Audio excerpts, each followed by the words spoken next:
Chemical kinetics में आज हम देखेंगे factor affecting rate of reaction. पिछले लेक्चर में हमने देखा था रेट ऑफ रिएक्शन और आज हम देखेंगे factor affecting rate of reaction.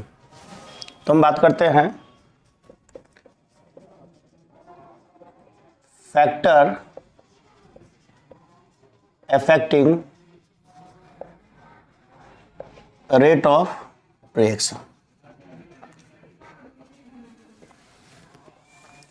Factor affecting rate of reaction. First factor है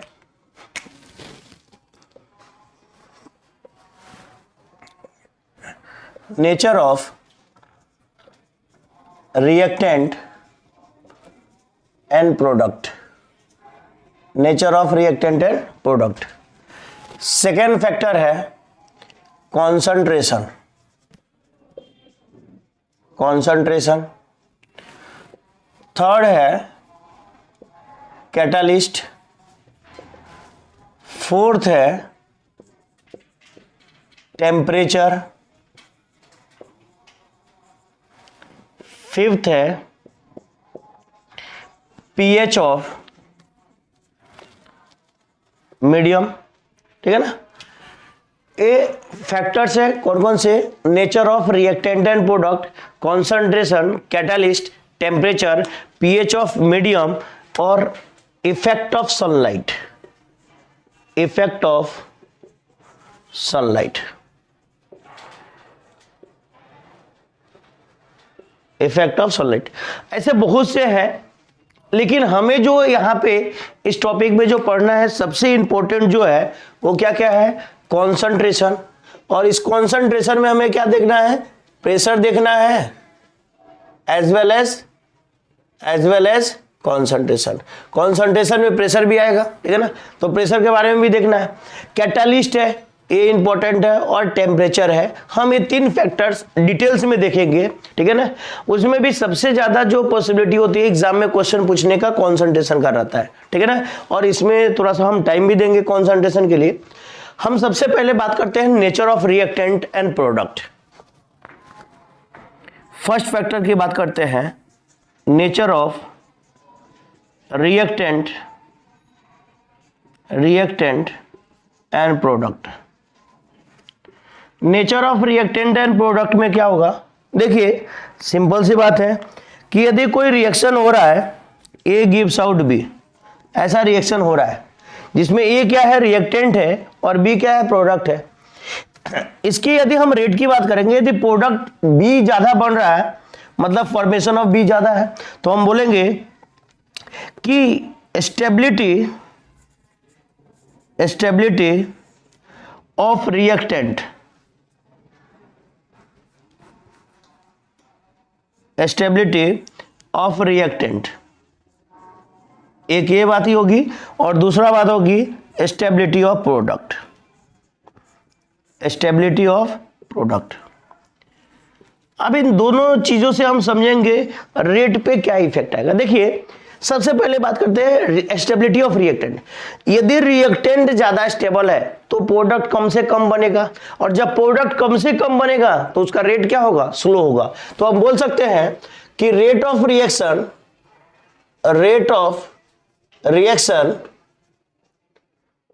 reaction is inversely proportional to stability of reactant. Stability of reactant. Reactant जितना ज्यादा स्टेबल होगा प्रोडक्ट का उतना फॉर्मेशन कम होगा, और प्रोडक्ट का फॉर्मेशन कम होगा तो उसकी स्टेबिलिटी क्या होगी? कम होगी, ठीक है ना। तभी तो प्रोडक्ट कम बढ़ रहा है, तो रेट ऑफ रिएक्शन भी क्या होगा? कम हो जाएगा, ठीक है ना। मतलब स्टेबिलिटी रिएक्टेंट का ज्यादा तो रेट ऑफ रिएक्शन कम, ठीक है ना। सेकेंड, यदि प्रोडक्ट की बात करें तो rate of reaction is directly proportional to stability of product. इसका मतलब क्या हुआ कि प्रोडक्ट जितना ज्यादा स्टेबल होगा रिएक्टेंट प्रोडक्ट में ज्यादा से ज्यादा कन्वर्ट होगा, और जब ज्यादा से ज्यादा कन्वर्ट होगा तो रेट ऑफ रिएक्शन भी क्या होगा? ज्यादा होगा, ठीक है ना। हमें इसके बारे में इतना ही देखना है, इससे ज्यादा देखने की जरूरत भी नहीं है, और यहां से क्वेश्चंस भी उतने नहीं बनेंगे। सेकेंड जो है कॉन्सेंट्रेशन। तो हम कॉन्सेंट्रेशन की बात करते हैं। सेकेंड फैक्टर है कॉन्सेंट्रेशन है, तो कॉन्सेंट्रेशन की बात करते हैं। कॉन्सेंट्रेशन, देखिए सबसे पहले हम देखेंगे कि कॉन्सेंट्रेशन होता क्या है। तो कॉन्सेंट्रेशन जो होता है it is defined as number of moles per unit volume, ठीक है ना। अब कॉन्सेंट्रेशन जो होगा मोल पे डायरेक्टली प्रोपोर्शनल होगा और वॉल्यूम पे इनवर्सली प्रोपोर्शनल होगा। मतलब कॉन्सेंट्रेशन खुद के खुद मोल्स पे भी डिपेंड करेगा और वॉल्यूम में भी डिपेंड करेगा। तो हम बोल सकते हैं, सपोज ऐसा मैं मान लूं कि इफ कॉन्सेंट्रेशन इज डबल, मान लिया कि मैंने कॉन्सेंट्रेशन को डबल किया तो रेट ऑफ रिएक्शन जो हो गया 2 टाइम से बढ़ गया, 2 टाइम से क्या हो गया, इंक्रीज हो गया। मतलब रेट कॉन्सेंट्रेशन पे डिपेंड कर रहा है डायरेक्टली। अब कॉन्सेंट्रेशन और वॉल्यूम पे भी डिपेंडेंसी है इनवर्सली, तो हम बोलेंगे इफ वॉल्यूम बिकम हाफ, आधा हो गया। जब वॉल्यूम को आधा करेंगे तो कॉन्सेंट्रेशन क्या हो जाएगा, डबल, क्योंकि इन दोनों में रिलेशन है। तो भी क्या होगा, रेट ऑफ रिएक्शन जो होगा 2 टाइम्स से हो जाएगा, 2 टाइम से इंक्रीज होगा।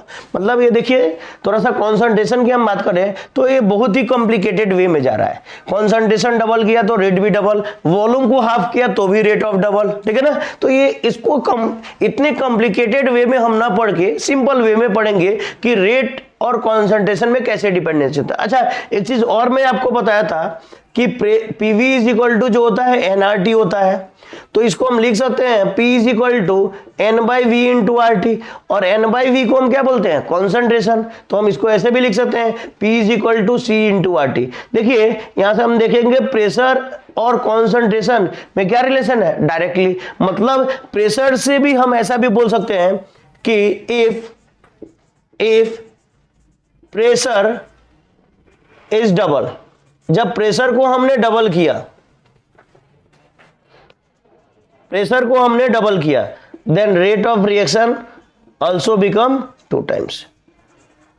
क्यों ऐसा हुआ भाई कि कॉन्सेंट्रेशन और प्रेशर में क्या है, डायरेक्टली रिलेशन है। तो कॉन्सेंट्रेशन डबल किए तो रेट यदि 2 टाइम से हुआ तो प्रेशर को भी डबल करने पे 2 टाइम से होगा, क्योंकि प्रेशर और कॉन्सेंट्रेशन में क्या है, डायरेक्टली रिलेशन है। तो इस तरीके से, लेकिन हमें इतने कॉम्प्लिकेटेड वे में नहीं जाना है, इतने कॉम्प्लिकेटेड डिपेंडेंसी के बारे में नहीं जाना है। हम सिंपल वे में जाएंगे तो देखेंगे कि क्या होता है सिंपल वे में। इस चैप्टर में जो हमें पढ़ना है सिंपल डिपेंडेंसी पढ़ना है, क्या होता है तो हम देखेंगे। जस्ट इसको नोट डाउन कर लीजिए और उसके बाद हम आगे देखेंगे।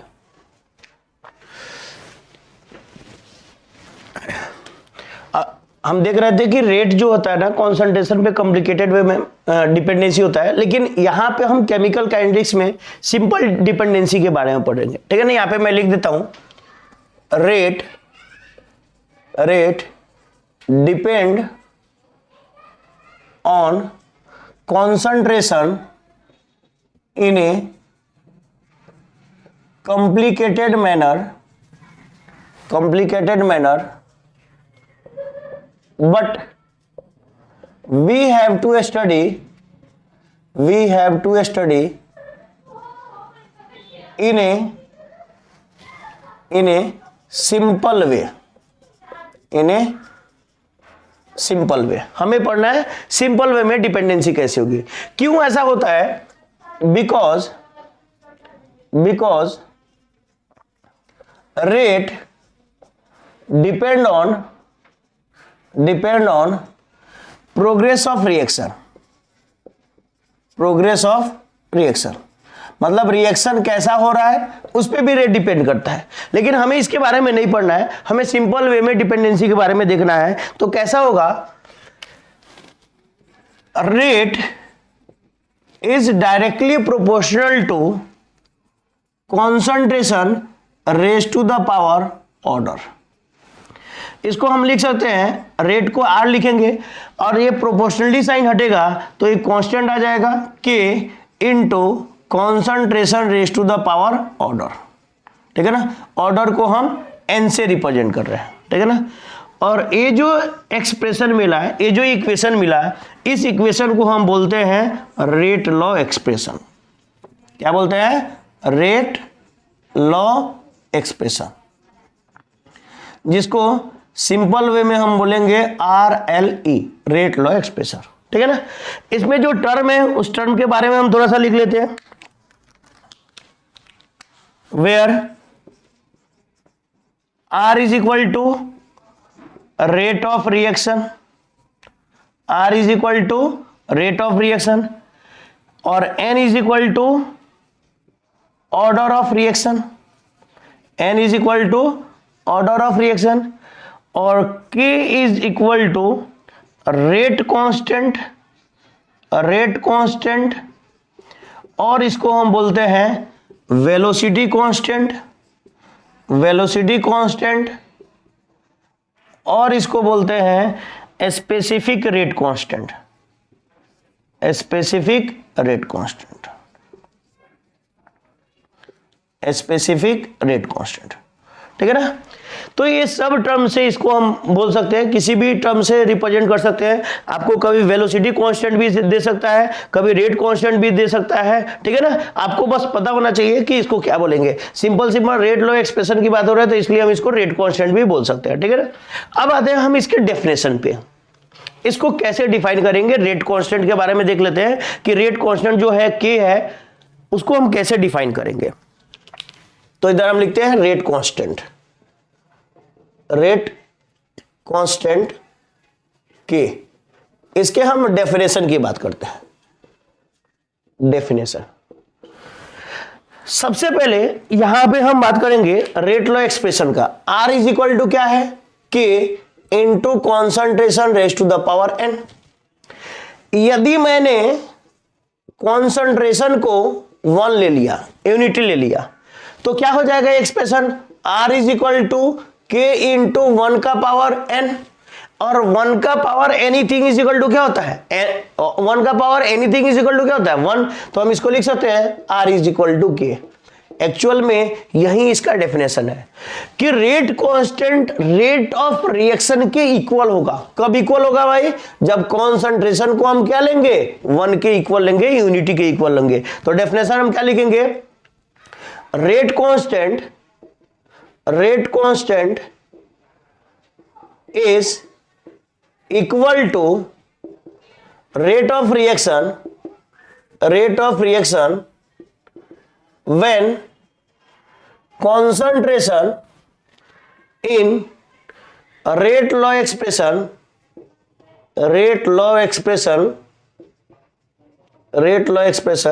is unity मतलब 1। मतलब कि क्या हुआ कि रेट लॉ एक्सप्रेशन में, ये रेट लॉ एक्सप्रेशन है, इसको बोलते हैं रेट लॉ एक्सप्रेशन। तो रेट लॉ एक्सप्रेशन में यदि कॉन्सेंट्रेशन को मैंने 1 ले लिया तो जो आएगा रेट ऑफ रिएक्शन आएगा वही उसके क्या होगा, इक्वल होगा। तो लिखा हूं rate constant is equal to rate of reaction, rate of reaction के इक्वल होगा। कब, जब उस रेट लॉ एक्सप्रेशन में कॉन्सेंट्रेशन को 1 के इक्वल ले लेंगे तो, ठीक है ना। इसके यूनिट की बात कर लेते हैं, यूनिट कैसा होगा, देखिए ये अब जो रेट लॉ एक्सप्रेशन का जो एक फॉर्मूला है क्या है, R is equal to K into concentration का पावर N। मुझे यहां से K का यूनिट निकालना है तो क्या लिख सकते हैं, K is equal to R upon concentration का पावर N। कॉन्सेंट्रेशन इधर लेके गया दूसरे साइड तो डिवीजन में आ जाएगा, इधर मल्टीप्लीकेशन में, इधर डिवीजन में होगा। रेट का यूनिट क्या होता है, मोलर पर सेकंड। क्या होता है, मोलर पर सेकंड। तो ऊपर रेट है तो ऊपर हम लिख सकते हैं मोलर पर सेकंड या मोलर अपॉन टाइम लिख सकते हैं, ठीक है ना। अपॉन कॉन्सेंट्रेशन का यूनिट क्या होता है, मोलर का पावर कितना है, N। इसका पावर N है, यहां पे इनका पावर कितना है, 1 है। जब ये ऊपर जाएगा तो क्या हो जाएगा, माइनस हो जाएगा। तो हम लिखेंगे मोलर अपॉन टाइम का पावर 1 इंटू मोलर का पावर N माइनस N। ये नीचे प्लस N है, ऊपर जाएगा तो माइनस N। अब देखो मोलर का पावर 1 है, यहाँ मोलर का पावर माइनस N है, तो ये क्या हो जाएगा, ऐड हो जाएगा। तो हम लिख सकते हैं मोलर का power 1 minus N into time inverse. और मोलर को हम बोल सकते हैं मोल पर लीटर भी बोल सकते हैं। तो हम ऐसा भी लिख सकते हैं मोल पर लीटर का power 1 minus N into time inverse. Time किसी भी यूनिट में हो सकता है, सेकेंड में भी हो सकता है, मिनट में भी हो सकता है। तो हमारा यूनिट ऑफ के हम लिखे तो क्या लिखेंगे, मोल पर लीटर का power 1 minus N into time inverse. बस ये ध्यान रखिएगा, तो आपके लिए हर एक ऑर्डर के लिए यूनिट निकल सकता है। अभी हम कैलकुलेट भी करेंगे, ठीक है ना। एन की वैल्यू पुट करेंगे, 0 1 2 सबके लिए पुट करेंगे, -1/2 सबके लिए अप्लीकेबल होता है, ठीक है ना। यहां पे एन क्या रिप्रेजेंट कर रहा है, ऑर्डर ऑफ रिएक्शन, बस इतना ध्यान रखिएगा। और टाइम को आप सेकेंड में भी ले सकते हैं, या मिनट में भी ले सकते हैं, या आप आवर्स में भी ले सकते हैं, या आप डे में भी ले सकते हैं, या आप वीक में भी ले सकते हैं, ठीक है ना।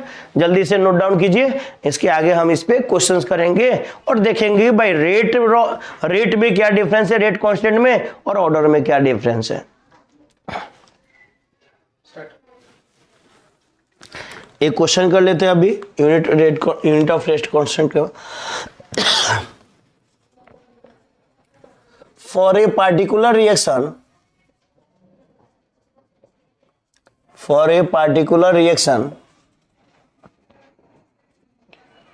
rate constant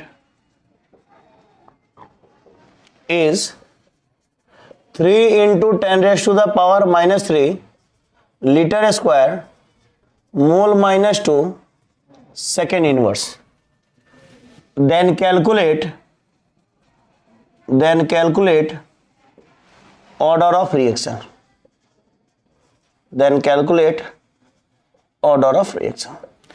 देखिए, इस क्वेश्चन को आप सॉल्व करने बैठेंगे कभी भी नहीं होगा, ठीक है ना। बहुत ही सिंपल तरीका से मैं आपको बताता हूं कैसे सॉल्व करने का। आपसे क्या पूछा है, ऑर्डर ऑफ रिएक्शन, और किसकी वैल्यू दिया हुआ है, रेट कांस्टेंट की। और आपको मैं ये चीज बता देता हूं कि जब भी ऑर्डर पूछे और रेट कांस्टेंट की वैल्यू दिया हुआ हो तो क्या करने का, उसका यूनिट से कंपैरिजन करने का, बाकी कुछ भी करने की जरूरत नहीं है, ठीक है ना। देखिए कैसे, यूनिट ऑफ के क्या था अपना, यूनिट ऑफ के मोल पर लीटर का पावर 1 माइनस एन, और टाइम इनवर्स था, टाइम इनवर्स, ठीक है ना। और अभी ये वैल्यू से हमें कोई लेना नहीं, सिर्फ इसके यूनिट से है।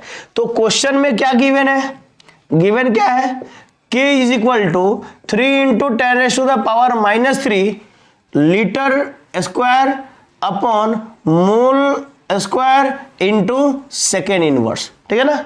अब इसको थोड़ा सा हम सिंप्लीफाई करते हैं। क्या इसको मैं ऊपर लेके इसको नीचे लेके आऊं तो ये भी माइनस हो जाएगा और ये भी माइनस हो जाएगा।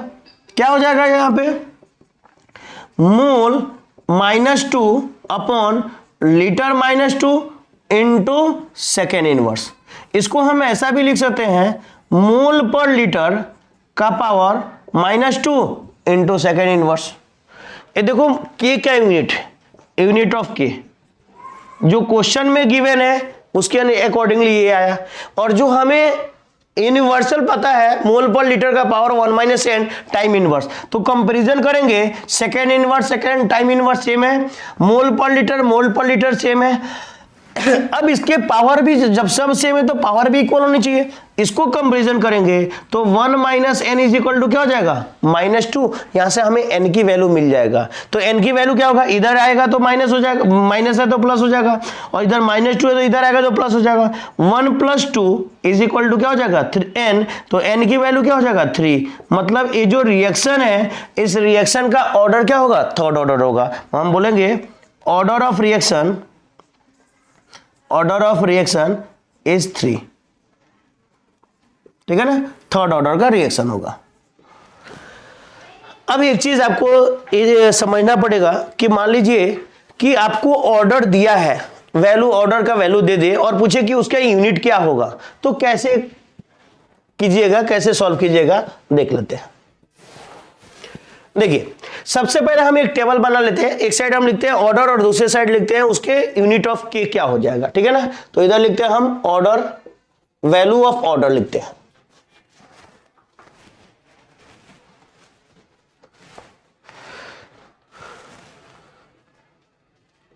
वैल्यू ऑफ ऑर्डर, मतलब एन की वैल्यू, और इधर इन लिखेंगे यूनिट ऑफ के, यूनिट ऑफ के, ठीक है ना। के क्या होता है, मोल पर लीटर का power 1 minus N time inverse, ठीक है ना। मान लीजिए कि जीरो ऑर्डर दिया हुआ है, जीरो ऑर्डर, जीरो ऑर्डर का मतलब एन की वैल्यू कितनी, जीरो, ठीक है ना। जब एन की वैल्यू जीरो दिया हुआ है तो अपना यूनिट जो है यूनिट क्या है, के का यूनिट मोल पर लीटर, मोल पर लीटर का power 1 minus N in time inverse, time inverse, ठीक है ना। मोल पर लीटर, मोल पर लीटर का power 1 minus N time inverse. देखिए अब जीरो ऑर्डर मतलब एन की वैल्यू जीरो, जब एन की वैल्यू जीरो पुट करेंगे तो क्या मिलेगा, 1 माइनस जीरो, और 1 minus zero is equal to क्या मिलेगा, 1। तो हम लिख सकते हैं मोल पर लीटर, मोल पर लीटर का पावर 1 इंटू टाइम इनवर्स।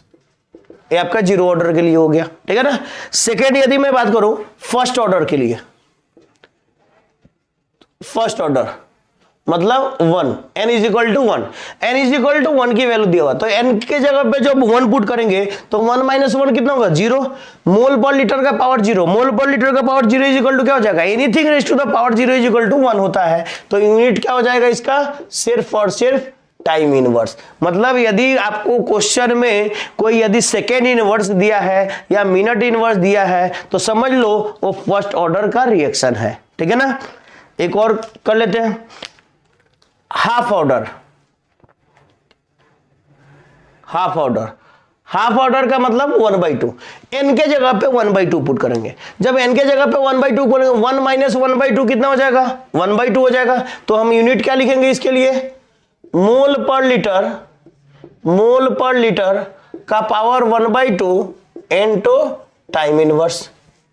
मान लो ऑर्डर 2 है, सेकेंड ऑर्डर है, सेकेंड ऑर्डर, सेकेंड ऑर्डर, तो हम क्या लिखेंगे, n इज इक्वल टू 2, और जब n इज इक्वल टू 2 लिखेंगे तो n के जगह पे जब 2 पुट करेंगे 1 माइनस 2 क्या हो जाएगा, -1 हो जाएगा। 1 माइनस 2 मतलब n के जगह पे 2 पुट किए तो इसका आंसर क्या होगा, -1 हो जाएगा। तो यूनिट क्या होगा इसके लिए, मोल पर लीटर, मोल पर लीटर का पावर -1 इंटू टाइम इनवर्स। तो इस तरीके से आप कोई भी ऑर्डर हो, निगेटिव ऑर्डर हो, पॉजिटिव ऑर्डर हो, हर एक के लिए आप कैलकुलेट कर सकते हो। और ऑर्डर निगेटिव पॉजिटिव सब कुछ होता है, हम उसका डिफरेंस भी देखेंगे कि क्या क्या होता है। जैसे एक और हम ले लेते हैं -1/2 ऑर्डर, निगेटिव ऑर्डर, निगेटिव भी है फ्रैक्शनल भी है। तो n के जगह पे हम क्या पुट करेंगे, -1/2, n के जगह पे -1/2 पुट करेंगे तो 1 और ये माइनस माइनस क्या हो जाएगा, प्लस 1 + 1/2, 1 + 1/2 क्या हो जाएगा, 3/2 हो जाएगा। तो इसके लिए यूनिट क्या हो जाएगा, बोलिए, के का यूनिट मोल पर लीटर, मोल पर लीटर का पावर 3/2 इंटू टाइम इनवर्स, ठीक है ना। आप कोई भी ऑर्डर आपके दिमाग में जो आ रहा है सबके लिए कैलकुलेट कर सकते हैं, निगेटिव हो, पॉजिटिव हो, फ्रैक्शनल हो, जीरो हो, order will be everything. Negative भी हो सकता है, जीरो भी हो सकता है, पॉजिटिव भी हो सकता है, कुछ भी हो सकता है, ठीक है ना। तो हमने कुछ के लिए आपको कैलकुलेट दे दिया, जीरो के लिए भी कैलकुलेट किया है, इंटीजर वैल्यू 1 2 के लिए भी, फ्रैक्शनल 1/2 के लिए भी, और निगेटिव ऑर्डर के लिए भी हमने कैलकुलेट करके आप किसी भी ऑर्डर के लिए आप निकाल सकते हो। अब हम देखेंगे difference, what is difference between order and rate constant. Rate constant और ऑर्डर में क्या डिफरेंस होता है ये हम देखेंगे। जल्दी से नोट डाउन कीजिए, इसके आगे हम कंटिन्यू करेंगे, डिफरेंस लिखेंगे। देखिए हम डिफरेंस देखे रहेंगे, difference between rate and rate constant. Rate और रेट कांस्टेंट के बीच में डिफरेंस देखेंगे। रेट का डेफिनेशन क्या होता है और रेट कांस्टेंट का डेफिनेशन, हम पहले डिफरेंस में डेफिनेशन लिखे हैं। रेट कांस्टेंट का डेफिनेशन होता है change in concentration with respect to time. तो इसलिए मैंने लिखा d/c/dt, और कॉन्सेंट्रेशन प्रेशर के टर्म में भी हो सकता है और मोल पर लीटर के भी टर्म में हो सकता है। तो पहला डेफिनेशन।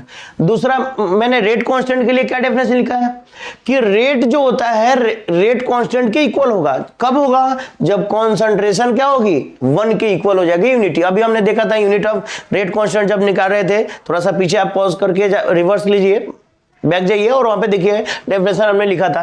डेफिनेशन में क्या लिखा था, rate constant is equal to rate of reaction when concentration is equal to unity. तो वही डेफिनेशन मैंने यहाँ पे लिखा है। सेकेंड, रेट जो होता है ना टाइम के अनुसार से चेंज होगा, ये टाइम के अनुसार से रेट चेंज होगा, but rate constant are independent, rate constant is independent on time, rate constant time पे डिपेंड नहीं करेगा। अब इसमें भी देखिए जीरो ऑर्डर की बात करें तो जीरो ऑर्डर टाइम पे डिपेंड नहीं करता है। यदि पॉजिटिव ऑर्डर के रिएक्शंस है तो पॉजिटिव ऑर्डर के लिए जैसे जैसे टाइम पॉजिटिव ऑर्डर टाइम का चेंज होगा तो हमारा ऑर्डर पॉजिटिव ऑर्डर के क्या होंगे, रेट डिक्रीज होगा। निगेटिव ऑर्डर के लिए क्या होगा, इंक्रीज होगा, ठीक है ना। यदि टाइम को आप इंक्रीज कर रहे हैं, पॉजिटिव ऑर्डर है तो उसका रेट क्या होगा, डिक्रीज होगा, और निगेटिव ऑर्डर के लिए इंक्रीज होगा। देखिए कैसे, यहां से समझ लीजिए, यदि कोई पॉजिटिव ऑर्डर है उसके रेट की बात कर रहे हैं, टाइम को आप डिक्रीज कर रहे हो तो रेट क्या होगा, इंक्रीज होगा। टाइम डिक्रीज कर रहे हो, रेट क्या होगा, इंक्रीज होगा। यदि निगेटिव ऑर्डर है, निगेटिव ऑर्डर मतलब इसका रेसिप्रोकल, जब रेसिप्रोकल होगा तो ऊपर जाएगा। जब टाइम को आप टाइम को इंक्रीज करोगे तो रेट भी क्या होगा, इंक्रीज होगा। तो यही चीजें है, निगेटिव ऑर्डर के लिए इंक्रीज होता है और पॉजिटिव ऑर्डर के लिए डिक्रीज होता है, क्योंकि पॉजिटिव ऑर्डर के लिए इनवर्सली होता है और निगेटिव ऑर्डर के लिए डायरेक्टली होगा, ठीक है ना। थर्ड जो डिफरेंस है, इट डिपेंड ऑन, किसकी बात कर रहे हैं, rate. Rate depend on concentration, rate concentration पे भी डिपेंड करता है, लेकिन जीरो ऑर्डर के जो रिएक्शन होते हैं वो कंसंट्रेशन पर डिपेंड नहीं करते हैं। इसमें रेट कांस्टेंट की बात करें तो रेट कांस्टेंट जो होता है टेम्परेचर कंसंट्रेशन पे डिपेंड नहीं करता है। Rate constant is independent of concentration but depend on temperature, catalyst and activation energy.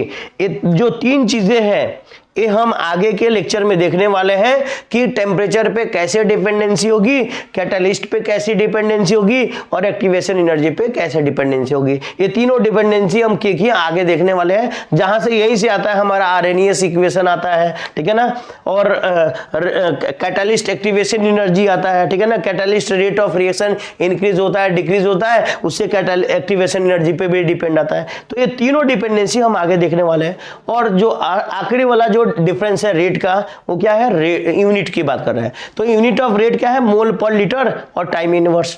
Time यहाँ पे कुछ भी सेकंड मिनट में कुछ भी हो सकता है, और रेट कांस्टेंट का यूनिट तो अभी हमने देखा था मोल पर लीटर का power 1 minus N time inverse. N यहाँ पे क्या रिप्रेजेंट कर रहा है, ऑर्डर की बात कर रहा है। तो ऑर्डर की जब बात कर रहा है तो हम ऑर्डर के बारे में देख लेते हैं कि ऑर्डर होता क्या है, ठीक है ना। ऑर्डर होता क्या है और उसको हम कैसे कैलकुलेट करेंगे। तो ऑर्डर की बात करते हैं। ऑर्डर एक्चुअली होगा क्या, तो रेट लॉ एक्सप्रेशन में जो भी रेट लॉ एक्सप्रेशन में कॉन्सेंट्रेशन का जो टोटल पावर होगा, sum of power of concentration term in rate law expression is known as order, ठीक है ना। तो हम लिख लेते हैं definition, sum of power of concentration in rate law expression is known as order of reaction, ठीक है ना। जैसे मान लीजिए कि एक रिएक्शन है A plus B plus C gives out product, A plus B plus C gives out product, और ये रिएक्शन आपको बैलेंस भी हो सकता है, बैलेंस रिएक्शन भी हो सकता है, या अनबैलेंस भी रिएक्शन हो सकता है। हमें उससे कोई लेना देना नहीं है कि बैलेंस है या अनबैलेंस है, कोई दिक्कत नहीं है, ठीक है ना।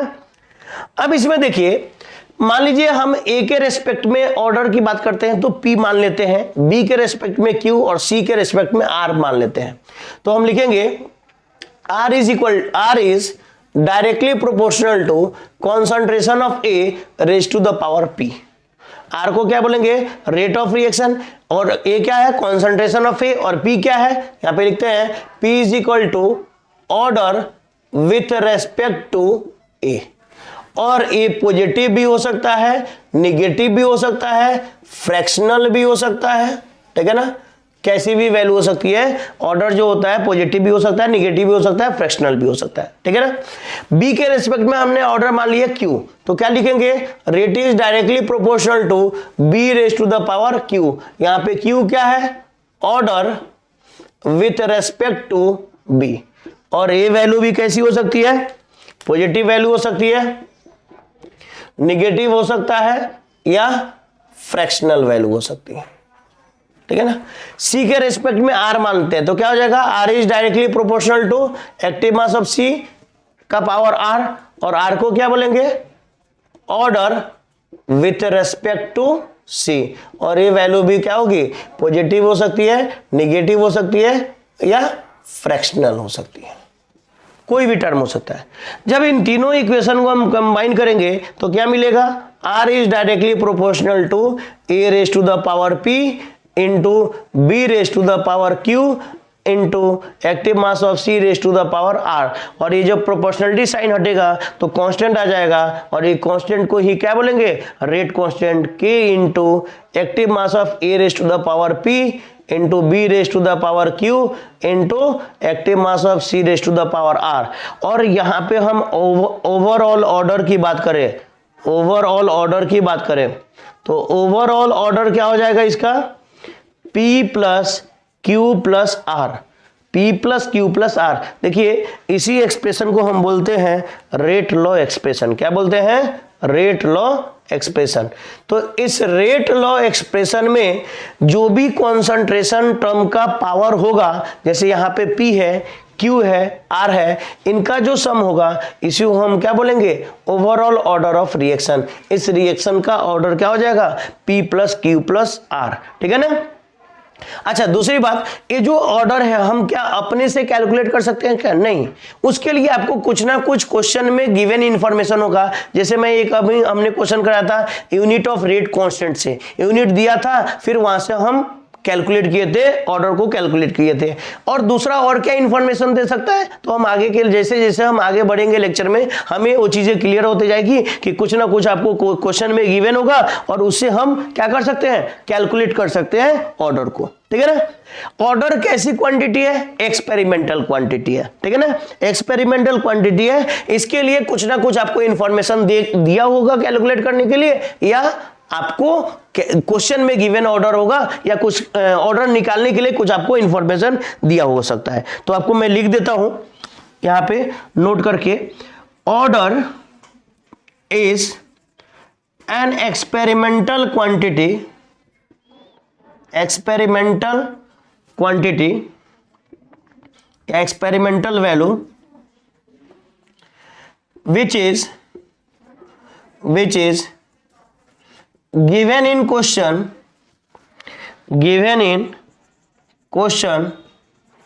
or information or some information is given so that we can calculate order of reaction, ठीक है ना। आपको ऑर्डर क्वेश्चन में दे सकता है, या उस ऑर्डर को कैलकुलेट कराएगा तो उसके बारे में कुछ ना कुछ इंफॉर्मेशन देगा, फिर आपसे ऑर्डर को कैलकुलेट करा सकता है, ठीक है ना। तो अभी कुछ क्वेश्चन करेंगे, जल्दी से नोट डाउन कर लीजिए। चलिए एक क्वेश्चन कर लेते हैं।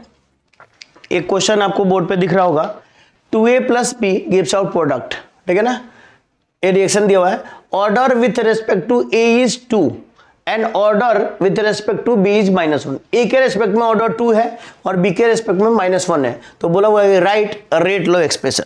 एक एक हम सॉल्व करते जाएंगे, देखेंगे क्या है कैसा है, ठीक है ना। सबसे first part solution, rate law expression. क्या होता है rate law expression, rate law expression होता है R is equal to K into concentration raise to the power order.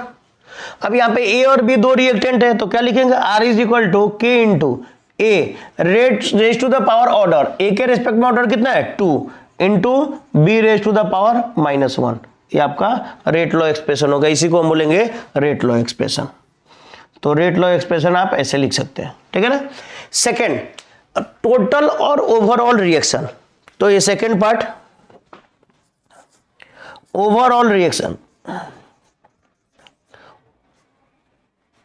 Overall reaction, overall order of reaction.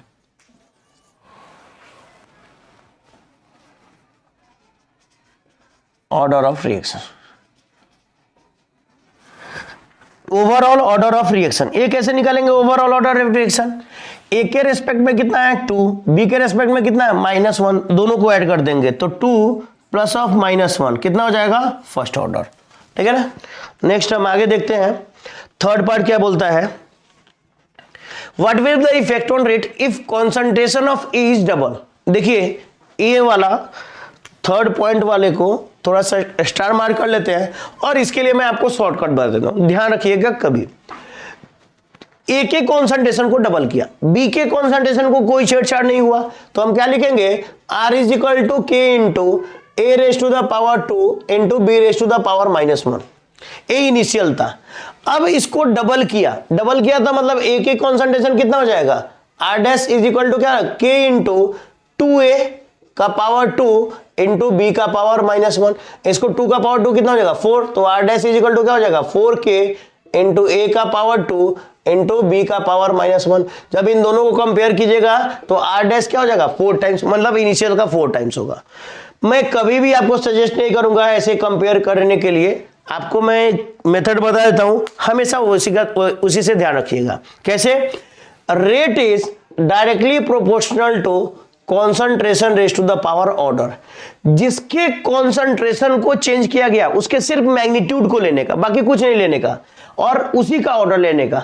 ए और बी दोनों का change किया, दोनों का कॉन्सेंट्रेशन लेने का और दोनों के ऑर्डर से उसका पावर में लिखने का। जैसे इस क्वेश्चन में थर्ड में क्या बोला हुआ है कि ए की कॉन्सेंट्रेशन को डबल किया गया, तो रेट क्या हो जाएगा is directly proportional to double का मतलब 2 टाइम्स, और ए के रेस्पेक्ट में ऑर्डर कितना है 2, तो 2 का पावर 2, तो रेट क्या हो जाएगा 4 टाइम्स से इंक्रीज हो जाएगा, ठीक है ना।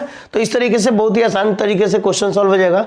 Fourth number, effect on rate if concentration of B is reduce to 1/3, B की कॉन्सेंट्रेशन को 1/3 किया गया, तो हम क्या लिखेंगे rate is directly proportional to 1/3 B की कॉन्सेंट्रेशन, और पावर कितना होगा -1, तो इसको हम क्या लिख सकते हैं 3 टाइम्स, 3 का पावर -1 ऊपर चला जाएगा, 1/3 है तो -1 जब ऊपर जाएगा तो +1 हो जाएगा, तो +1 हो जाएगा तो 3 टाइम्स, रेट क्या हो जाएगा 3 टाइम्स से चेंज हो जाएगा। Fifth, what will be the effect on rate if volume of container is double.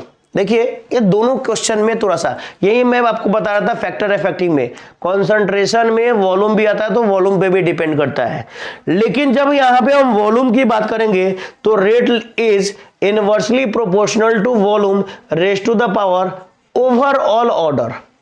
यहां पे हम ओवरऑल ऑर्डर लेंगे, ऐसा नहीं कि ए के रिएक्टेंट ए का ऑर्डर लेंगे, बी का इंडिविजुअल हम किसी का नहीं लेंगे, ओवरऑल ऑर्डर लेंगे। तो देखते हैं रेट वॉल्यूम क्या हो गया डबल किया गया, तो 1/2 का पावर ओवरऑल ऑर्डर, इसके लिए ओवरऑल ऑर्डर कितना है 1 है, तो 2 का पावर 1, मतलब रेट क्या होगा 1/2 टाइम्स से चेंज हो जाएगा। आप बोल सकते हैं कि 2 टाइम्स से डिक्रीज हो गया या 1/2 टाइम से इंक्रीज हो गया रेट। 2 टाइम से डिक्रीज या 1/2 टाइम से इंक्रीज, दोनों का मतलब क्या होगा सेम होगा। चलिए नोट डाउन कीजिए, एक और हम क्वेश्चन देखेंगे। देखिए क्वेश्चन दिया हुआ है, रिएक्शन दिया हुआ है 2N2O5 gives out 4N2 + O2, R is equal to K into N2O5 raise to the power 1, order 1 दिया हुआ है, और ये दिया हुआ है -DN2, इसके रेस्पेक्ट में दिया हुआ है K1 इंटू N2O5, इसके रेस्पेक्ट में K2 इंटू N2O5, और इस O2 के रेस्पेक्ट में K3 इंटू N2O5। एक K1 K2 K3 है क्या, ठीक है ना, और K क्या है, K है इस पूरे रिएक्शन का रेट कांस्टेंट, और K1 क्या है N2O5 के लिए रेट कांस्टेंट, और NO2 का रेट कांस्टेंट क्या है K2, और K3 क्या है O2 का रेट कांस्टेंट। मतलब K जो है पूरे रिएक्शन का रेट कांस्टेंट है, K1 जो है N2O5 का रेट कांस्टेंट है, K2 जो है NO2 का रेट कांस्टेंट है, और K3 जो है O2 का रेट कांस्टेंट है। कैसे पता चला, देखिए इसको हम बोलेंगे रेट ऑफ N2O5, और rate of N2O5 is equal to K1 into N2O5 का पावर 1 लिखा है।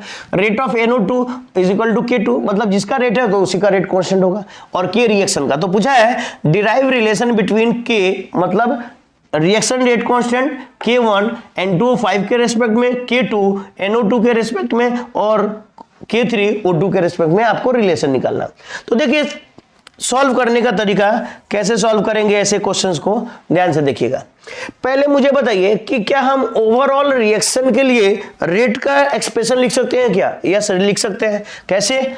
R इज इक्वल टू क्या हो जाएगा, रिएक्टेंट के लिए minus 1/2 into DN2O5 is equal to, product के लिए क्या होगा, प्लस, तो plus 1/4 DNO2 upon dt is equal to, O2 के लिए क्या हो जाएगा, plus D of O2 upon dt।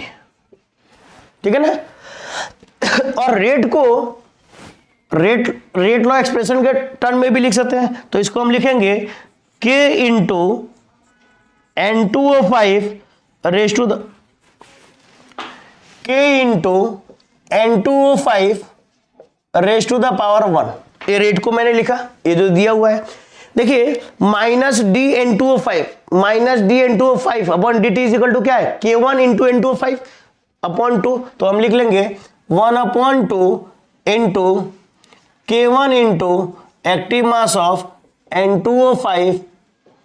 ठीक है ना। फिर 1/4 plus 1/4 DN2O plus DN2O by upon dt क्या है, K2 है, तो हम लिख सकते हैं that is equal to 1/4 D of NO2, sorry K2 into NO2 upon 4 that is equal to plus D of O2 कितनी है, K3, तो क्या लिखेंगे K3 इंटू N2O5। सबको N2O5 के टर्म में हमने अरेंज कर लिया। देखिए N2O5 का पावर 1, N2O5 का पावर 1, NO2 का, यहां पे आएगा N2O5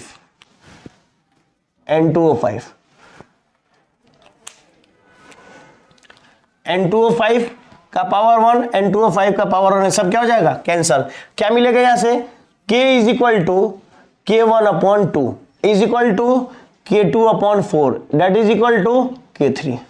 ये हमें रिलेशन मिल जाएगा जो कि पूछा था कि K1 K2 K3 के टर्म में रिलेशन, तो ये रिलेशन K को हम क्या बोलते हैं, रिएक्शन का रेट कांस्टेंट, K1 को क्या बोलते हैं, N2O5 का रेट कांस्टेंट, K2 को क्या बोलते हैं, NO2 का रेट कांस्टेंट, और K3 को क्या बोलेंगे, O2 का रेट का। थोड़ा सा आपको दिख रहा होगा K1 जो है N2O5 का रेट कांस्टेंट है और इसका कोएफिशिएंट कितना है, 2, तो K1 अपॉन 2। NO2 का रेट कोएफिशिएंट कितना है, 4, तो K2 अपॉन 4, उसका रेट कांस्टेंट अपॉन 4, और O2 का कोएफिशिएंट कितना है, 1, तो K3 अपॉन 1। ठीक है ना। यहां से हम इन जनरल ऐसा भी लिख सकते हैं,